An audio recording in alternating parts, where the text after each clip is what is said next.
All right then, hi everybody. Ooh, I don't know why when I start that it goes upside down, but here we are. Welcome, I'm Kathy Caprino. Welcome, how's that? Is that working? There we go. Welcome to my Facebook Live, Brave Up Tuesday. I hope you're doing well. Today it's a gloriously sunny day. Beautiful fall here in Connecticut, which I'm loving, although it's a little chilly. Anyway, I hope you're doing great too. Hope your fall has been wonderful. And happy November 1st. Hope Halloween was fun. I raced out of the house and went to a movie, The Girl on the Train. Ooh, I loved it. All right, I am really keen to talk to you today about an experience I had Friday, which was, to me, a dream come true. It was my first TEDx talk for TEDx Centennial Park Women in Atlanta. There was so much I learned from this experience, so much I gained that I feel so fortunate to have gained. And also I saw, with every triumph, there are valleys and pitfalls and blind spots, and I want to share all those. What I really learned about myself, about being a thought leader, about being a presenter, about being in a community of amazing women who inspire you, and I just want to share it all with you. And I'm also hoping that what I'm going to share is helpful to people who want to do their own TED Talks, and also people who have big dreams. If they're in the thought leadership community, maybe it's they want to write a book and they're desperate to move forward on that. Or they want to launch, they're a coach and they want to launch a course, or a consultant, or a service provider, and they really want to launch a course delivering content. I'm hoping that all of these lessons will be useful to you, but again, I am going to focus on the TEDx experience. So again, type your questions. I hope you'll join me live and answer ask any questions you have. So I want to tell you a little bit about my love relationship with TED Talks. So I think I started really immersing myself in the TED Talks. And if you don't know what those are, go to TED.com. TED, I believe it stands for Technology, Engineering, and Design. I ought to know that. But when I first learned about them, I think maybe 3 or 4 years ago, I flipped my lid. Because to me, this was the place where it was like a life university. And I literally, I spend my time in funny ways, but to me, a hobby is, or the most fun leisure time is watching these TED Talks. Because on TED, these are the most illustrious figures and speakers and thinkers and scientists and teachers and writers in the world. And what they're sharing truly can change everything. It can change your life. It can change how you're operating in the world. It can change how you're running a business. This is life-changing content, but also it's incredibly entertaining and engaging and compelling. So hours could go by just watching. And then we saw the springing up of independent events and organizations, TEDx, that's what X means. And there's thousands and thousands of them all over the world. So, and what's wonderful to me about those is maybe the profile of the individual speakers isn't perhaps as high as the national conference TED, but what it shows you is everyday people in your community have messages to share that will change your life and will inspire you and make you think differently and think about yourself in a new way. So the TEDx events are just amazing. So my love relationship with TED, it really got catalyzed when I saw Brené Brown's Power of Vulnerability, which has, I think, well over 20 million views. And when I saw Sean Acor's talk, The Happy Secret to Better Work, also millions and millions of views. And if you haven't seen it, when you're off of this, go and watch it. You'll find it. Sean Achor, Achor, The Happy Secret to Better Work. It's hilarious. I mean, I've watched it scores of times, and I still laugh, guffaw out loud. It's the most fun you'll have in 15 or 18 minutes, and all of them are under 18 minutes. So when I began to be really moved by these viral talks, I have to say, and maybe this was three years ago, 2 years ago, I said, I really want to do a TEDx talk. I really want to do one. And so I want to talk to you a little bit too about when we dream to do something. What has to happen for it to come into fruition? I'd love to chat about that. So, well, I'll start right there. The first lesson I want to talk about is readiness. So we often have huge dreams, and those dreams propel us forward to take action, to hone our message, hone the way we help people, refine the way we engage with the world and our clients and our customers and our employees and our businesses. So the dream is the first step. It occurs in your mind and your heart and your spirit.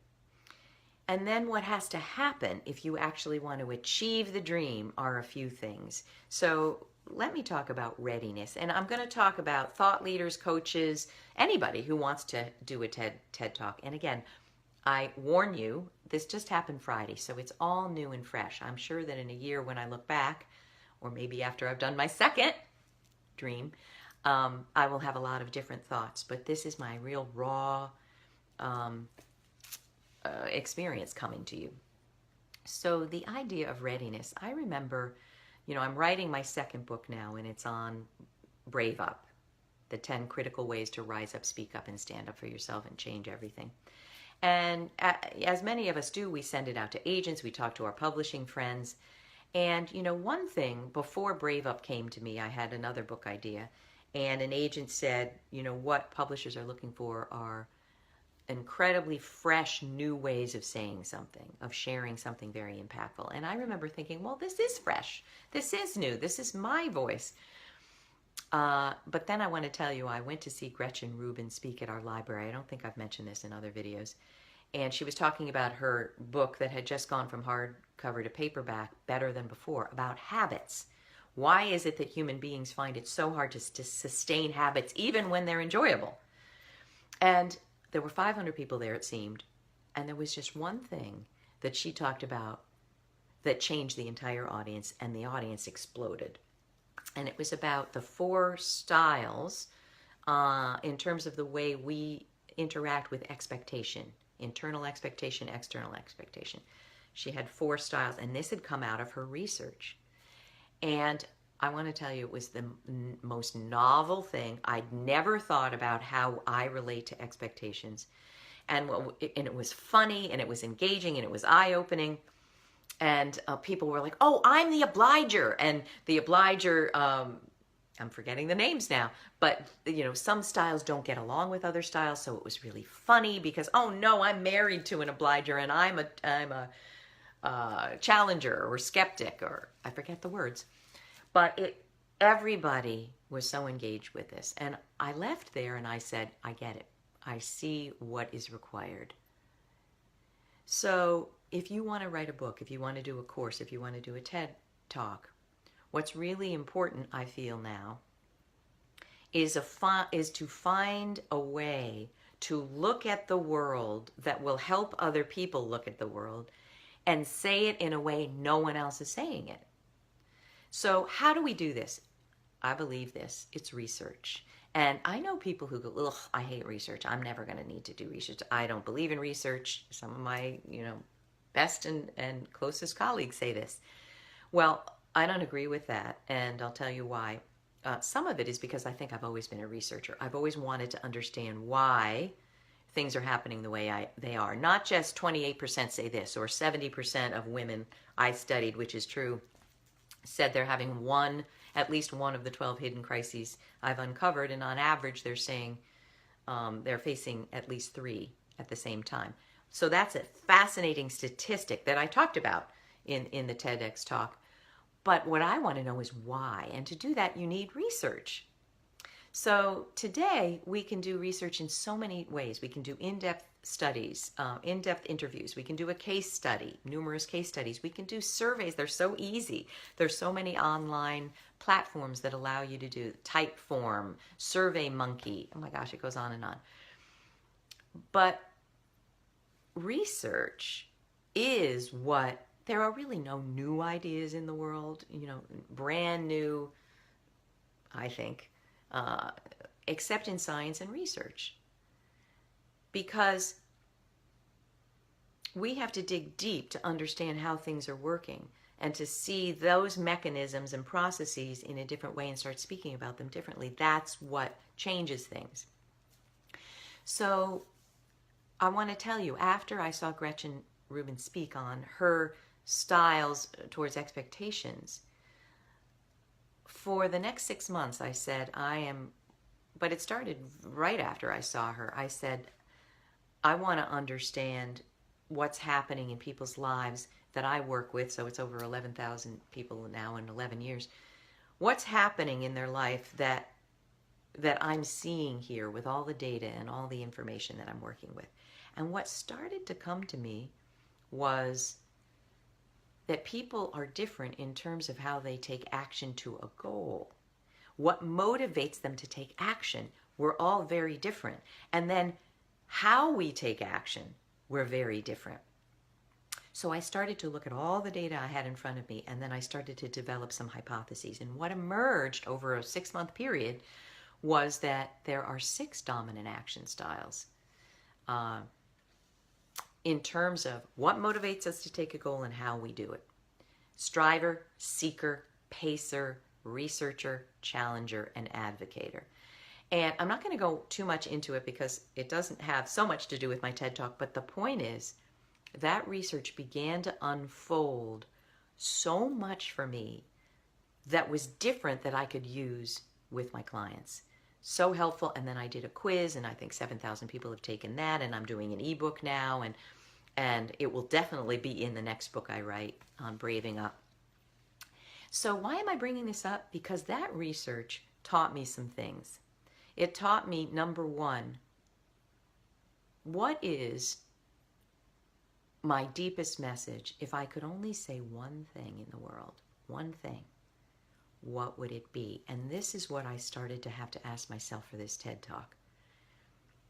If I step back and look at, after 11 years of doing this work with people, the one thing that is missing from their lives, the one message I would leave, the one legacy right now, what would it be? And what came to me was this: we're not brave enough yet. And I began to formulate that as an idea, and then, okay, what does that mean? Were we ever brave enough? And what does brave look like? And why women in particular, why have we lost our ability to be brave? What has happened here? What's going on? And then how do we regain it? And what does it feel like? And what does it do to our lives when we regain it? And it started to be revealed to me that that is my most central, that's really what I'm doing with people. Even though we're talking about LinkedIn or interviewing or resumes or networking or identifying your special gifts and talents, really it's all about braving up. So as I started understanding that, what is my deepest message, then I wanted to do more research. And I'm sharing all this with you because if you want to do a TED Talk, I really think this is a great process. Understand, step back and say, what is the one deepest, most impactful message that I have? And then 2, I need to learn more about that. And, I'm going to share with you now, not everybody is like me. Not everybody has the same pitfalls and challenges I have. On the other hand, thousands do. So I'm hoping that you're one of the thousands. I remember when I was starting to write my book, Breakdown Breakthrough, I didn't believe I needed to do any research. It was about the challenges working women face. And Janet Goldstein, a wonderful consultant, said, you need to do research. And I remember I left that meeting in New York and I cried. I called my husband and I cried. Because I thought, no, I'm ready to tell my message now. And I see this in a lot of thought leaders. They're impatient and they're ready to go and they don't want to do the deeper work. No, I got the message. I challenge you to think about that again. Because when I began to do the research, interviewing 100 women across the country on professional crisis and how they overcame it, my mind was blown.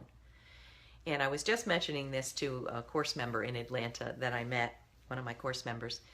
Um, what happened was I wrote down, because I had done market research in the corporate world, I knew how to do this. I had a strong idea about how to do research. But I wrote down all my hypotheses about why women are experiencing so many professional crises. And after doing the research and speaking to 100 women, 50% of those hypotheses were not correct. And I wouldn't have known that if I didn't do this research. On top of that, what the research did for me, and I believe this is really true about why you need to do it, I thought I had all the solutions to getting over professional crisis, but that couldn't be possible because I was only, 2 months out of being in professional crisis. Well, how much can you learn in 2 months? So talking to 100 women and asking them, how did they get to their professional crisis? How did they overcome it? And what tips do they give? What are the top 3 strategies and suggestions that they would give? Oh my gosh, they were so powerful and so helpful. And I wouldn't have known that if I didn't have Janet saying you need to do research. So anybody who resists it, I ask you to think again. So for my TED Talk, I began researching how we need to be braver. What does it look like to be brave? How do we know when we're brave? And I started using these dominant action styles as a way to do this. Let me explain. When I look at kind of the core of who I am, and one of my other core messages is it's this: I want you to love yourself. I want you to love who you are. We so thank you, folks. I love that. I'm seeing hearts, and we don't love ourselves. We don't understand ourselves. We don't see how we're brilliant and amazing. We attach meaning to negative events, and the meaning tears us down. And I live this, folks. I live this every minute. I'm not a guru on the mountain, not already cooked and perfect. I live all of this every day. In fact, this morning something happened that got me all worked up. I want people to understand how precious and valuable and important they are. And for that to happen, they have to brave up. We're not brave enough yet to see that. And women in particular are not taught to see that. And you'll hear all about that when the TED Talk is available in a month. So I began to research all about that. How do we help people see how brilliant and beautiful and complete and whole and talented they are, and how much the world needs them? So if they're hiding their light, the world is deprived of their specialness and their value. So research, I can't tell you how important it is. And I want to tell you, last year I submitted an application for a TED Talk on the top lessons your life is trying to teach you, and it didn't go forward. And the reason was that isn't my real message yet. That's one of the things I teach. It's a whole video in my Amazing Career Project training series and course, but that isn't the deepest issue. So I encourage you, understand the deepest message that you have, the one that if you die before you share it, you'll feel regret. All right, so that's the deepest idea. And then saying it differently, really hard. People say, well, I am saying it differently, like I said. Well, you're not, because many of us, because what a lot of people do is read every book that they can get their hands on. And they love these messages. They look at the current thought leaders, the current people in vogue who are really rocking it. And they started adopting these strategies and these ideas, which is great, but they're not your ideas. They're not the way you would say it if you've done a lot of research and figured out what is really going on in the niche that you care about. So I really want to help people understand, because I didn't get it. When publishers and agents said, you need to say it's not compelling enough. You need to say it differently. I didn't understand what they meant. Only until I did so much research and started writing and writing and writing and writing and writing and honing the message did the new language come.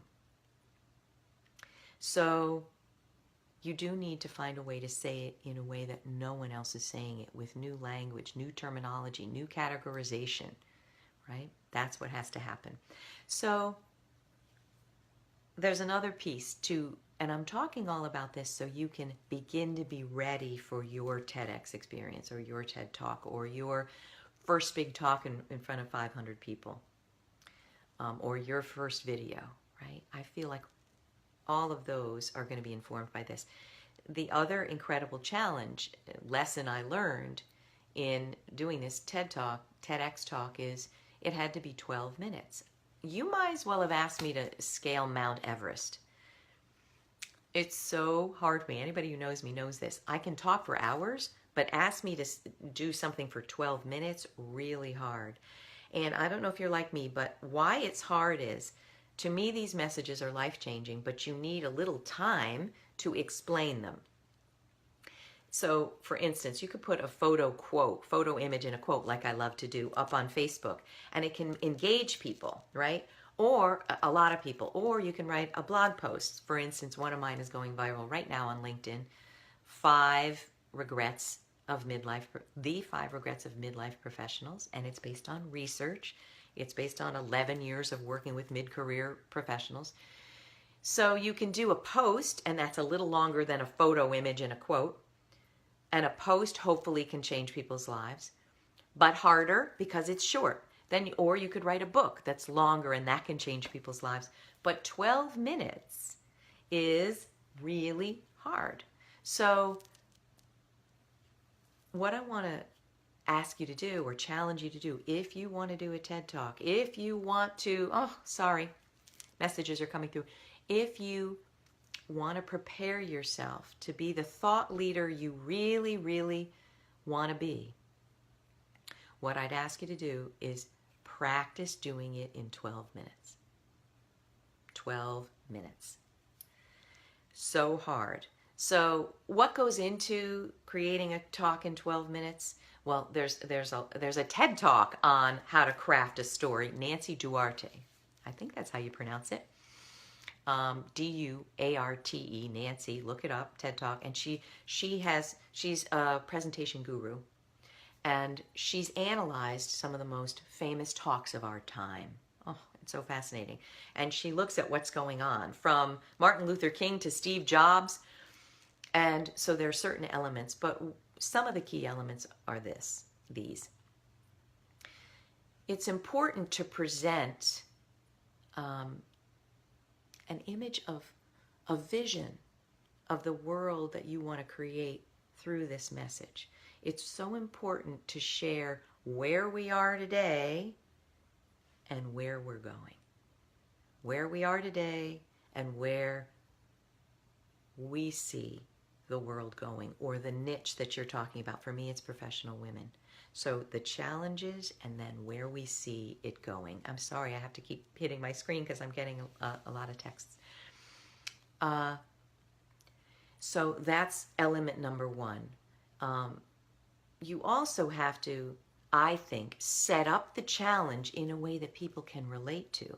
You give them enough information that they're nodding their head and that they're understanding, yes, this is relevant for me, right? And I also believe that you must have an element of your personal, authentic story. And I think I mentioned this in another video, but when I first started giving talks years ago, 11 years ago, people would come up and the word they would say is, "You're so authentic." And I was so floored. I didn't know what that really meant. And what I've learned that it meant is, we are so bombarded with facade, from bull, from, I don't know how to say it, from inauthentic nonsense, from people who claim that they're experts and they're living the best lives, and just follow me and you'll make $10 million and live on an island. And so much of it is so inauthentic and fake. I'm so turned off. I have an allergic reaction to fakeness.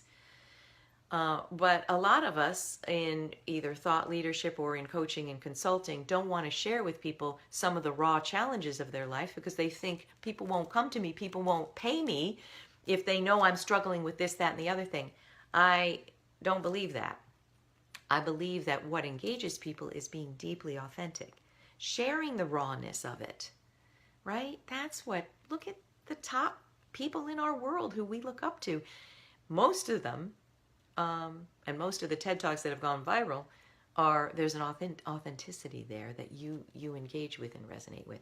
So also, in 12 minutes, what you need to do is, and I think most TED Talks are 18 minutes, and I think mine in the end was 16 minutes.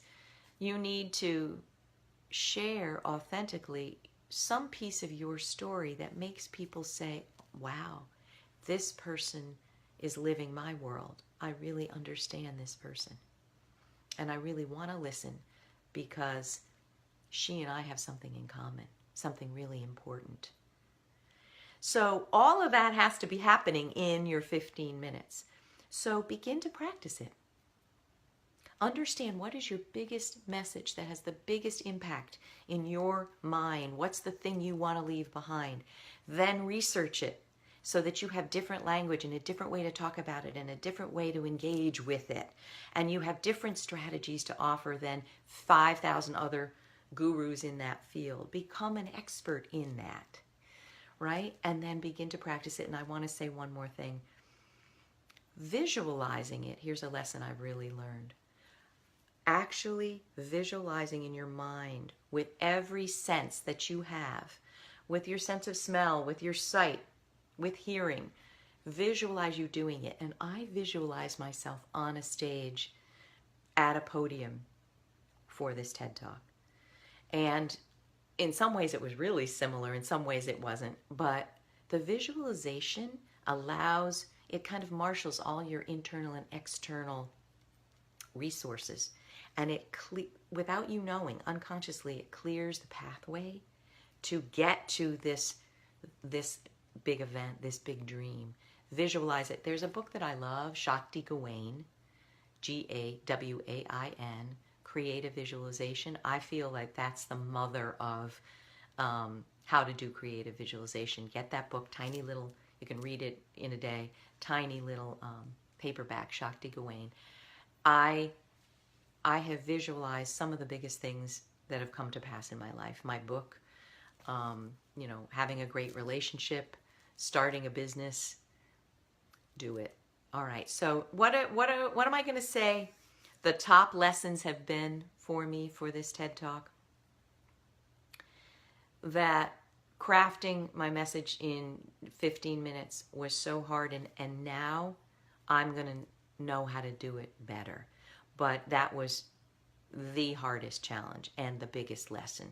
And I think I've talked about how to go about doing that. Dimensionalizing the core message and telling it with an arc of a story in 15 minutes. So hard. But I feel more confident now. Now I know how to do that. The second thing is, there was an amazing, there were 15 speakers here, 15 amazing speakers. And I want to talk about them in a minute, but one of them was an actor from the Alliance Theater in Atlanta, which this guy, Jay Nobles, I think his name was, he did an exercise that blew me away. I can't go on too long about it, but he talked about 3 types of energy: inner energy, present energy, and external energy. And all of us, outer energy, all of us are most comfortable in one circle, either inner, more introverted, more quiet, more introspective, present, being completely present with what's going on with the other person, totally in sync with the other person, or out, that's present energy, number 2. Number 3 is outer energy, where you are kind of trying to shape and control what's happening, leadership energy, where it's outward. And he did an exercise where there were 2 people, one had to be the leader, one had to be the follower, and the leader started slowly making hand gestures, and the follower had to follow. And in order to do this, you had to be in the second circle. You had to be fully present. The whole exercise unraveled in me so much self-awareness that I didn't have about the energy I'm comfortable in, about the challenges to having fully present energy. It was so amazing. And I learned that in order to make this experience a life-changing experience, I couldn't just bring my outer energy to it, about me presenting, all about me, and how do I control, not control, shape the audience, impact the audience. Yes, do that for your 15 minutes, but for the whole event, I found being in the second circle, being fully present to learn from these other 14 amazing people on stage. And when I could put my outer energy, shift that more to the present, it made the entire day a life-changing day. I get a little choked up because every woman, and from so many different walks, sports, the film industry in Atlanta, one of the very few pilots, commercial pilots, who's a woman, everybody had an amazing story and amazing lessons to share. And only when I was in the present energy, circle number 2, could I really soak that in. And I think that's so important, that yes, you're there to present, but you're also there as part of humanity to learn and grow. The final lesson I'm going to share with you is this. We've got to let go of our need for perfection. So, when you're investing your own money and you're staying in Atlanta and TED speakers aren't paid, you're really wanting this to go very well, and I'm wanting to have something come out that I can use on my website, and hopefully a lot of people will view. What happened to one person, unfortunately, of the 15, her mic, she had a handheld mic and it kept going out, so she couldn't use her video. And that rattled us, that rattled some of us. And she was so unbelievably poised, and they gave her a chance to do another segment, and it rocked, and she was amazing, so she came out with a video. But what I think is a really important lesson is we have to let go of the need to control every detail, of the need for perfection, of feeling like if it doesn't go a particularly certain way, it's a complete disaster. Number 1, we suffer when we have that attitude, and number 2, it's really not life. I mean, in watching this woman's poise when it didn't work, the mic, she didn't let it rattle her at all. Talk about circle number 2, being fully present in your energy. And then she got a chance to do another exercise that was fantastic. She went with the flow of life. And I believe that even the biggest dreams that you spend 10 years crafting, you will suffer if you bring to it the need for everything to be perfect. In today's day and age with technology, there's so much that can blip. And we have to love ourselves and not overly attach to any particular outcome. And not overly attach to, the good opinion of others or the bad opinion of others. The perfectness of how it went or the imperfectness. It just is. And the more zen we can be about it, I think the happier and the more fulfilled and the more impactful this experience will be. So, that was a long video. If you want to do a TED Talk and you're wanting help, I hope these tips will help you understand your core message, who you are in the world, how you want to speak about it differently. Do research. Don't shun that. It will open your eyes. Yes, you're an expert, but talking to many other people will make you more of an expert. And it'll give you so much more confidence. And then practice your story. Craft a compelling story in 15 minutes. And then practice it and watch yourself do it. And I promise you, with all of that in place, plus your readiness and your visualization, and you're telling everybody you know, I'm really hoping to do a TED Talk. That would be a TEDx talk. That would be really meaningful for me. I believe that your opportunities for doing this are going to flow your way, and your dream will come true. I hope that's helpful, folks. And I will see you next Tuesday at noon. And write your questions, bring your questions, ask them later. I'm here to help. And if you want to talk about this TEDx experience, I hope you will. Oh, one more shout out. I did a meetup in Atlanta with, I threw it out to my list. Anybody live in the Atlanta area and want to get together for dinner? We had 10 women, and it was so amazing, and I felt so blessed. And I want to thank anyone who's watching who came to that meetup and that dinner, that amazing Southern dinner. It was one of the highlights of this year for sure. Thanks, everybody. Mwah! And I'll see you next week. Bye-bye.